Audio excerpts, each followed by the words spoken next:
ఈరోజు Vizianagaram 1 town and Vizianagaram 2 town police station visit చేయడం జరిగింది.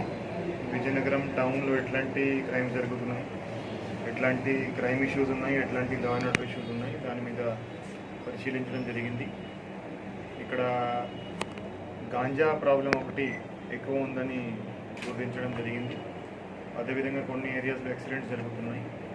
ఇవన్నీ ఈ రెండు ప్రాబ్లమ్స్ మీద మనం దాని మీద ఎలా కంట్రోల్ చేయగలము, దాని మీద ఒక ప్లాన్ తయారు చేసి రాబోయే రోజుల్లో అది ఇంప్లిమెంట్ చేయడం జరుగుతుంది. అదేవిధంగా ఈ స్టేషన్స్లో ఉన్న యూఐ కేసెస్, పీటీ కేసెస్ ఏమున్నాయి, రౌడీ షీటర్స్, సస్పెక్ట్ షీటర్స్ ఎవరు ఉన్నారు, వాళ్ళ మీద వాళ్ళ యాక్టివిటీస్ ఏమున్నాయి అన్ని దాని మీద పరిశీలించడం జరిగింది.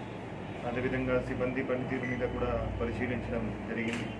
సో రాబోయే రోజుల్లో ఈ క్రైమ్స్ మనం ఎలా తగ్గించాలి, అదేవిధంగా ఈ ప్రాపర్టీ క్రైమ్స్ కూడా ఈ టౌన్ కాబట్టి కొన్ని చోట్ల జరుగుతున్నాయి. సో అవి కూడా ఎలా కంట్రోల్ చేయాలని అన్ని దాని మీద పరిశీలించి రాబోయే రోజుల్లో ఎలా మనం క్రైమ్ తగ్గించాలని యాక్షన్ ప్లాన్ ఇంప్లిమెంట్ చేయడం జరుగుతుంది.